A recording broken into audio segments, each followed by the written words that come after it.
Hello నమస్తే. చంద్రబాబు నాయుడు గారు ఒక అద్భుతమైనటువంటి ఒక స్కీమ్ పెడుతున్నారు. అదే వర్క్ ఫ్రమ్ హోమ్. నిజంగా అది ఒక సాహసమే. చంద్రబాబు నాయుడు గారు నిజంగా అది ఇంప్లిమెంట్ చేయగలిగితే అది నిజంగా సాహసమే. అది ఎంతవరకు పాసిబుల్ మనకైతే తెలియదు కానీ but is doing good job అనే చెప్పాలి, ఒక రకంగా చెప్పాలంటే. అది కానీ చేయగలిగితే, ఎందుకంటే ఈ నారాయణమూర్తి లాంటి వాళ్ళు ఈ 90 అవర్స్ ఒకసారి మీరు పనిచేయాలి, వారానికి 90 గంటలు పనిచేయాలని ఒకరు, రీసెంట్గా ఇంకొక ఆయన ఎల్ఎన్టీ ఆయన ఎవరో ఒక ఆయన లేబర్ ఫోర్స్కి మీరు ఫ్రీగా స్కీములు ఇవ్వటం వల్ల వాళ్ళు లేబర్ ఫోర్స్ ఏమంటారు సోమరిపోతులుగా తయారయ్యారు, ఎవరు పనికి కూడా రావట్లేదు, స్కీములు ఇవి కాకండి, ఈ లేబర్కి ఎక్కువైపోయింది అన్నట్టుగా మాట్లాడాడు ఆయన. ఓకే, మరి ఇలాంటి పరిస్థితుల్లో చంద్రబాబు నాయుడు గారి మహిళలకు నేను వర్క్ ఫ్రమ్ హోమ్ పెడతాను అని అంటున్నారు. అంటే దీన్ని మనం డెఫినెట్గా అప్రిషియేట్ చేయాల్సిందే. నిజంగా ఆయన చేయగలిగితే అట్లీస్ట్ ఐటీ సెక్టార్లో పనిచేస్తున్నటువంటి 20 లక్షల మంది మహిళలు మంచి జరిగింది. 20 లక్షల మంది మంచి జరిగింది. ఎందుకంటే మన ఆంధ్రప్రదేశ్లో ఒక 2.5 crore ఉన్నారా మహిళలు, ఒక 2.5 crore ఉన్నారనుకోండి. సరే, వాళ్ళలో చిన్నపిల్లలు, స్టూడెంట్స్, హౌస్ వైఫ్లు, ముసలమ్మతగా తీసే 1 కోటి మంది పనిచేస్తారనుకోండి. ఎగ్జాంపుల్, పనిచేసే ఉద్యోగాలు చేసే మహిళలు 1 కోటి మంది ఉంటే వాళ్ళలో ఒక 20 లక్షల మంది ఐటీ సెక్టర్లోనే పనిచేస్తున్నారు. బట్ ఇక్కడ వచ్చినటువంటి కొన్ని అనుమానం ఏంటంటే 20 లక్షల మంది మహిళలు ఐటీ సెక్టర్లో పనిచేస్తున్నారు, బట్ వాళ్ళందరూ నిజంగా హైదరాబాద్లోనే పనిచేస్తున్నారా, ఆంధ్రప్రదేశ్లోనే పనిచేస్తున్నారా? వాళ్ళలో మెజారిటీ హైదరాబాదు, బెంగళూరు, చెన్నై ఇట్లాంటి డిఫరెంట్ ప్లేసులకు వెళ్ళి పనిచేస్తున్నారు. దే ఆర్ ఎన్రోల్డ్ ఇన్ ఆంధ్రప్రదేశ్లోనే ఉన్నారు వాళ్ళంతా. వాళ్ళ ఆధార్ కార్డులు అన్నీ ఆంధ్రప్రదేశ్లో ఉంటాయి, బట్ వాళ్ళు ఎక్కడో హైదరాబాద్ అక్కడెక్కడ పనిచేస్తున్నారు. ఇప్పుడు చంద్రబాబు నాయుడు గారు చెప్పిన మాట విని హైదరాబాద్ కంపెనీలు వర్క్ ఫ్రమ్ హోమ్కి ఒప్పుకుంటాయా అనేది ఒక క్వశ్చన్ మార్క్. నిజంగా ఆంధ్రప్రదేశ్లో ఎన్ని ఐటీ కంపెనీలు ఉన్నాయి, వాళ్ళ ప్రైవేట్ కంపెనీలు ఉన్నాయి. ప్రైవేట్ కంపెనీలు మన బెంగళూరు లాంటి ప్లేసుల్లో మీరు ఏదో ఒక 30% లోకల్కి ఉద్యోగాలు ఇవ్వాలంటేనే గొడవ చేశారు వాళ్ళు. కంపెనీలు మేము ఇక్కడి నుంచి వెళ్ళిపోతామంటే నారా లోకేష్ గారు వెల్కమ్ టు ఆంధ్రప్రదేశ్ అని చెప్పి ఒక ట్వీట్ కూడా కొట్టారు అప్పుడు. మరి అలాంటి పరిస్థితుల్లో వర్క్ ఫ్రమ్ హోమ్ పెట్టండి అని అంటే మరి ప్రైవేట్ కంపెనీలు ఒప్పుకుంటాయా దానికి, వర్క్ ఫ్రమ్ హోమ్ చేయడానికి అనేది? మరి ఆయన ఒప్పించగలిగితే ప్రైవేట్ కంపెనీలకి సాహసమే.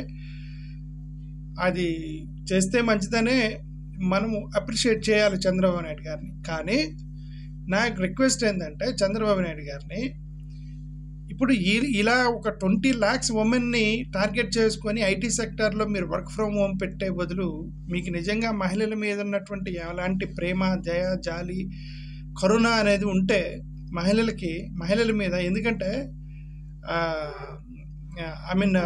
ఆఫ్టర్ ఆల్ ఒక 20 lakhs కోటి మందిలో ఒక 20 లక్షల ఐటీ సెక్టర్లో పనిచేస్తున్నారు.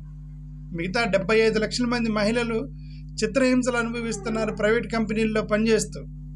ఫర్ ఎగ్జాంపుల్, ప్రైవేట్ టీచర్లు ఉన్నారనుకోండి, మహిళలు టీచర్లు, ప్రైవేట్ స్కూల్స్ మొత్తం పనిచేసేది మహిళలే, టీచర్లుగా పనిచేస్తున్నారు. ఓకే, వాళ్ళని చిత్రహింసలు పెడుతుంటారు ఆ స్కూళ్ళల్లో. మరి ఆ టీచర్లు కూడా నువ్వు వర్క్ ఫ్రమ్ హోమ్ పెట్టగలరా? వర్క్ ఫ్రమ్ హోమ్ నుంచి క్లాసులు తీసుకుంటాం, ఆ ఫెసిలిటీని మీరు ప్రైవేట్ స్కూల్స్ని మీరు విప్పించగలరా? మరి వాళ్ళు కూడా మహిళలే కదా, వీళ్ళు ఇప్పుడు ఐటీ సెక్టార్లో ఉన్న వాళ్ళే మహిళలా? మరి స్కూల్లో పనిచేసేటువంటి టీచర్లు మహిళలు కాదా? ఓకే, అది మరి దాన్ని కూడా ఆలోచించాలని మేము రికమెండ్ చేస్తున్నాం. ఓకే, వేసిన దగ్గర నుంచి ఇది ఐటీ సెక్టారు, ఐటీలో పనిచేసే ఉద్యోగులు వాళ్ళంతా జస్ట్ ఎంత ఒక 20 lakhs ఉంటారు మొత్తం 5 కోట్ల మందిలో. దాని మీద ఇంత ఫోకస్ చేసే బదులు యాజ్ ఎ హోల్ మహిళల మొత్తానికి మంచి జరగాలంటే ఇట్లా వర్క్ ఫ్రమ్ హోము స్కూల్స్లో కూడా పెట్టాలి, కాలేజీల్లో కూడా పెట్టాలని మిమ్మల్ని రిక్వెస్ట్ చేస్తున్నాను చంద్రబాబు నాయుడు గారికి.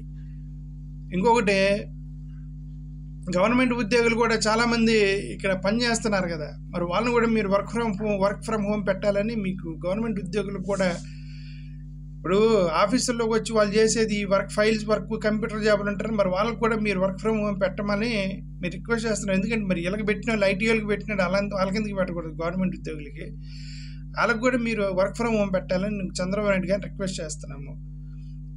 అంతేవిధంగా అదే కాకుండా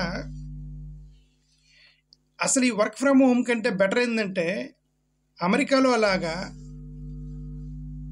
సింపుల్గా మినిమం వేజెస్ పాటించే విధంగా మీరు ఒక చట్టం చేయండి. చంద్రబాబు నాయుడు గారు ముఖ్యమంత్రి గారిని రిక్వెస్ట్ చేస్తారు, మీరు ఒక చట్టం చేయండి. మినిమం వేజెస్ పేమెంట్ 8 గంటలు. అసలు ఈ వర్క్ ఫ్రమ్ అవసరం లేదండి. నిజంగా మహిళలకు మంచి పని చేయాలి అని అంటే ఇది వర్క్ ఫ్రమ్ అవసరం లేదు. వాళ్ళని 8 గంటలు పని చేయించుకొని వాళ్ళకి ఇవ్వాల్సిన జీతం ఇచ్చి ఇంటికి పంపిస్తే చాలు. 8 గంటలు పని చేయించుకొని మార్నింగ్ 8 అవర్స్ అంటే 10 to 5 అనుకోండి, 7 అవర్స్ అవుతాయి. 10 to 5 ఏమవుతాయేమో, 9 to 5 అనుకోండి, 8 అవర్స్. 9 to 5 పని చేయించుకొని వాళ్ళకి మినిమం వేజెస్ ఇచ్చే విధంగా మీరు వాళ్ళకి చట్టాలు చేయండి. ఎక్స్‌ప్లాయిటేషన్ నుంచి కాపాడండి మీరు చాలు. కొంతమంది ప్రైవేట్ కంపెనీలు ఓవర్ నైట్ కూడా పని చేయించుకొని పని కాలేదు, మీరు కంప్లీట్ వాళ్ళ టార్గెట్లు ఇస్తున్నారు. 8 అవర్స్ పని కాదు, టార్గెట్లు ఇస్తున్నారు. ఈ రోజుకి ఇది ఇంత పని చేయ, నువ్వు పని చేసిపో, అంతవరకే. నువ్వు ఎన్ని గంటలు పని ఫాస్ట్గా చేసేవాడు చేస్తున్నాడు 8 గంటల్లో, పాపం కొద్దిగా స్లోగా పని చేసేవాళ్ళు 10-11 గంటలు పని చేసి అర్ధరాత్రి ఇళ్ళకి వెళ్తున్నారు. చివరికి వాళ్ళకి జీతాలు ఎంత ఇస్తారంటే 5,000-10,000 రూపాయలు జీతాలు ఇస్తున్నారు చంద్రబాబు నాయుడు గారు. ప్రైవేట్ కంపెనీల్లో ఈ exploitation of labour, exploitation of ఎంప్లాయీస్ని మీరు దాన్ని కంట్రోల్ చేసే విధంగా ఒక చట్టం తీయండి. వర్క్ ఫ్రమ్ హోమ్ కంటే అది బెటర్. అది మీరు నిజంగా మహిళలను కాపాడేయాలి అని అంటే ప్రైవేట్ సెక్టార్లో మినిమం వేజెస్ అనేది అందరూ కూడా మినిమం వేజెస్ కనీసం ఒక 20,000 రూపాయల జీతం ఇచ్చే విధంగా క్లర్క్ కూడా, ముఖ్యంగా ప్రైవేట్ స్కూల్స్లో అయితే పాపం వాళ్ళకి 4,000-5,000 రూపాయల జీతాలు ఇస్తున్నారండి. స్కూల్స్లో 4,000-5,000 రూపాయలు జీతాలు ఇచ్చి అలా వర్క్ ఫ్రమ్ హోమ్ వాళ్ళకి వాళ్ళు అసలుకి హింస. పిల్లోడు తిప్పితే వీళ్ళనే తిడతారు, ఏయో చేస్తూ ఉంటారు. ఇక కాలేజీల్లో ఫ్యాకల్టీస్ సరే హైయర్ ఎడ్యుకేషన్ పర్లేదులేండి, హైయర్ ఎడ్యుకేషన్లో కొంచెం మరీ స్కూల్స్లో ఉన్నంత హెరాస్మెంట్ ఉండదు హైయర్ ఎడ్యుకేషన్లో. ఓకే, అంతేకాకుండా ఆఫీసుల్లో పనిచేసేటువంటి మహిళలు, క్లీన్ చేసేవాళ్ళు, ఇళ్లల్లో పనిచేసే మహిళలు, వాళ్ళకు కూడా మరీ ఇళ్లల్లో పనిచేసే మహిళలకి వాళ్ళు రోజంతా పని చేయించుకొని రోజుకి 100-200 చేతులు పెట్టి పంపించేటువంటి, మరి అది వెట్టి చాకరీ చేసేటువంటి వాళ్ళు లేబర్ కూడా ఉన్నారు. అక్కడ పొలాల్లో పనిచేసే వాళ్ళకి మినిమం వేజెస్ ఇవన్నీ సెట్ చేస్తే ఈ వర్క్ ఫ్రమ్ అవసరం లేదంట. నేను చంద్రబాబు నాయుడు గారు నిజంగా వర్క్ ఫ్రమ్ ఏమంటారు, ఒక రెవల్యూషన్, లేబర్లో రెవల్యూషన్ తీసుకొస్తాను అని అంటే వర్క్ ఫ్రమ్ హోమ్గా చేయాల్సింది. Minimum wages and minimum hours of work do not exceed more than 8 hours as per labour యాక్ట్ని ఉన్నది ఉన్నట్టుగా లేబర్ యాక్ట్ని మీరు ఫాలో అయితే చాలండి. ఈ వర్క్ ఫ్రమ్ హోమ్ ఇవన్నీ కాదు, మీరు మహిళలను కాపాడిన వాళ్ళు అవుతారని చంద్రబాబు నాయుడు గారికి మేము రిక్వెస్ట్ చేస్తున్నాం. థ్యాంక్ యూ, ధన్యవాదాలు.